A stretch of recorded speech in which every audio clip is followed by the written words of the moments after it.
अब देखो नेक्स्ट इस क्वेश्चन को देखो। नेक्स्ट क्वेश्चन में क्या बोल रहा है कि एक बोट है और जो भी बोट है, बोट की लेंथ गिवन है यहाँ पे 2 मीटर। फिर जो भी बोट है, बोट वाटर में फ्लोट कर रही है और यहाँ पे शोर के एंड पे, यहाँ पे शोर पे एक पर्सन है और जो भी पर्सन है, पर्सन यहाँ से मैंगोज को क्या कर रहा है, मैंगोज या बॉल को थ्रो कर रहा है। ये क्वेश्चन में गिवन है कि जो भी पर्सन है, पर्सन मैंगो या फिर बॉल को थ्रो कर सकता है कितनी स्पीड से, 10√2 मीटर पर सेकेंड से। यानी जब भी ये पर्सन थ्रो करेगा बॉल को या इस मैंगो को तो उसकी स्पीड हमेशा कांस्टेंट रहेगी। वो अपने एंगल को यहां पे क्या कर सकता है, वेरी करा सकता है। फिर ये भी क्वेश्चन में गिवन है कि जो भी शोर है उसका डिस्टेंस है 11 metre from the centre of the boat. अब क्वेश्चन में फाइंड आउट क्या करना है, फाइंड आउट करना है हमें minimum and maximum angle, find out minimum and maximum angle for successful shot of the ball या फिर for successful shot of the mango. तो सक्सेसफुल का मतलब क्या है कि जो भी ये बॉल या मैंगो को थ्रो कर रहा है वो इस बोट में गिरना चाहिए। तो हमें बताना है कि एंगल मिनिमम कितना पॉसिबल हो सकता है और मैक्सिमम कितना पॉसिबल हो सकता है। तो हमें रेंज का फॉर्मूला मालूम है और रेंज का फॉर्मूला क्या होता है, रेंज का फॉर्मूला होता है V0 square sin 2 theta by g. अब सबसे पहले इस डायग्राम को देखो और देख कर बताओ रेंज कहां से कहां वेरी कर सकती है अगर पर्सन एंगल को चेंज करेगा। अच्छा ये भी क्वेश्चन में गिवन है कि जो पॉइंट ऑफ प्रोजेक्शन है और जो बोट का लेवल है उसको हमें क्या कंसीडर करना है, सेम हॉरिजॉन्टल लेवल पे कंसीडर करना है।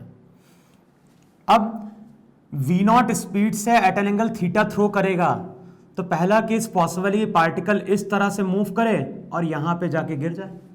अगर ऐसा होगा तो इसकी रेंज ये 1 मीटर, ये 11, तो रेंज कितनी हो जाएगी, 10 मीटर हो जाएगी। अगर एंगल को वेरी कराएगा तो ये भी पॉसिबल है कि बॉल इस तरह से मूव करते हुए जाएगी और बोट के इस एज पे जाके क्या होगी, हिट करेगी वहां पे। तो इस क्वेश्चन में हमें रेंज की वैल्यूज, रेंज मालूम है।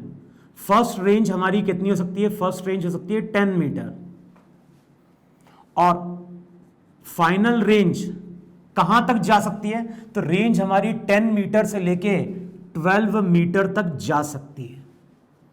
और रेंज के अकॉर्डिंग हमें किसकी वैल्यू मिलेगी, थीटा की वैल्यू मिलेगी। तो पहले रेंज कंसीडर करो 10, तो रिजल्ट हो जाएगा 10 V0 स्क्वायर।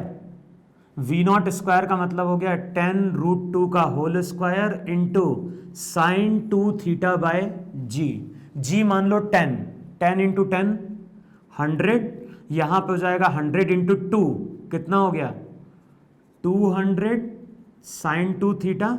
अगले स्टेप में साइन 2 थीटा इक्वल्स टू 1/2।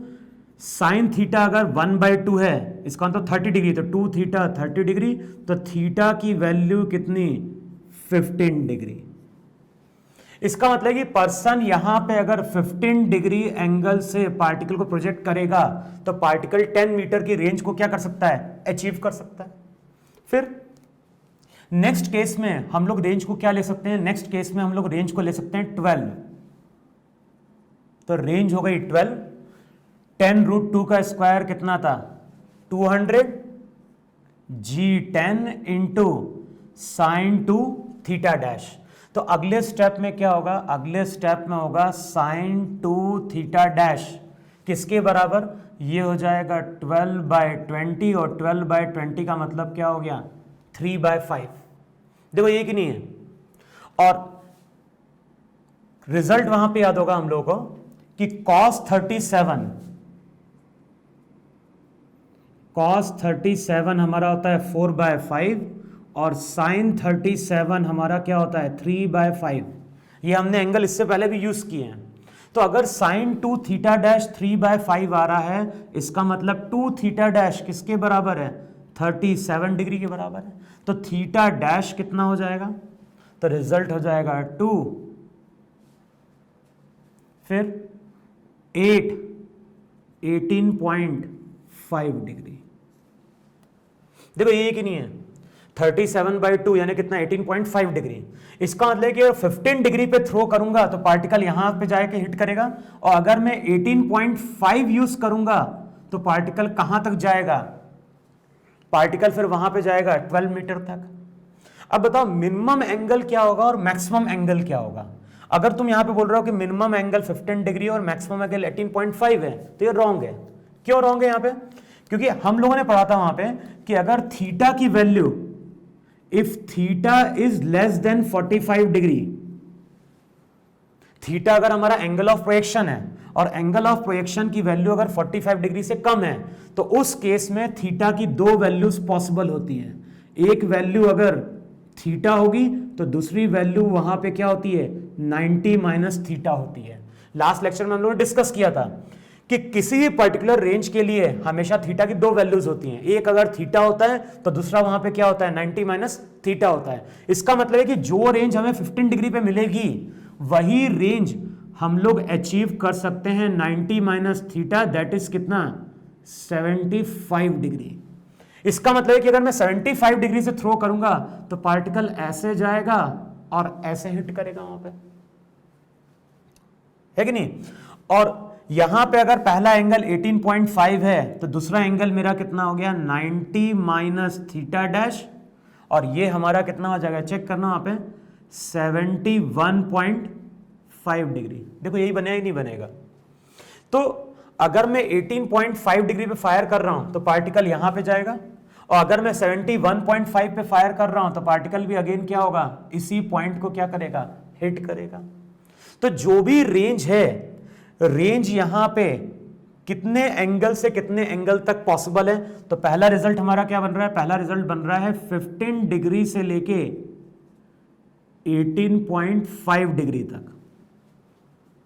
फिर अगले स्टेप में कहां से कहां बनेगा, अगले स्टेप में बनेगा 75 डिग्री से लेके, और क्या होगा वहां पे, 75 डिग्री से लेके 71.5 डिग्री तक। 75 पे यहां पे आके गिरेगा, 71.5 पे यहां पे जाके गिरेगा। देखो ऐसा होगा कि नहीं होगा वहां पे। तो क्वेश्चन में हमें क्या पूछ रहा है, क्वेश्चन में पूछ रहा है मिनिमम एंड मैक्सिमम एंगल। तो मिनिमम जो एंगल पॉसिबल है फॉर सक्सेसफुल शॉट तो वो है 15 डिग्री, और मैक्सिमम एंगल की बात कर रहे हैं फॉर सक्सेसफुल शॉट तो इट इज 75 डिग्री। क्लियर? 15 से 18.5 के बीच में वो 11 से 12 मीटर की रेंज कवर करता है, और 75 डिग्री से लेके 71.5 पे भी देखोगे तो अगेन वो रेंज कितनी कवर कर रहा होगा, रेंज कवर कर रहा होगा 10 मीटर से लेके 12 मीटर तक। अब देखो 15 डिग्री तो मिनिमम एंगल है, अगर 15 की जगह 12 डिग्री लेंगे तो क्या होगा, 12 डिग्री पे तो पार्टिकल यहां कहीं हिट कर जाएगा फिर तो।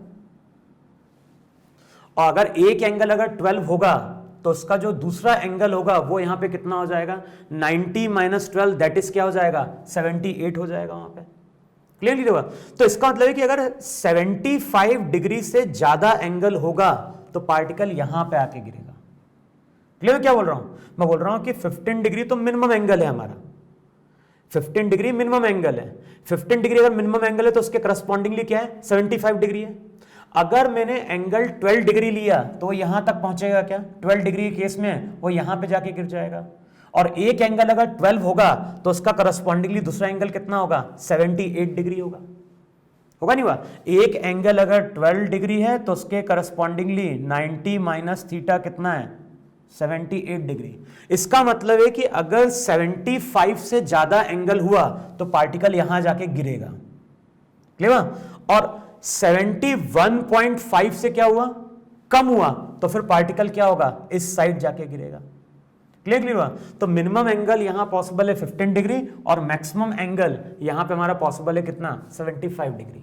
तो इसको नोट डाउन करो, फिर नेक्स्ट क्लास में हम लोग डिस्कस करेंगे कुछ न्यू प्रॉब्लम्स जहां पे हम क्या करेंगे, अगेन इन्हीं फॉर्मूले को यूज करेंगे। क्लियर है इतना? तो इतना नोट डाउन करो।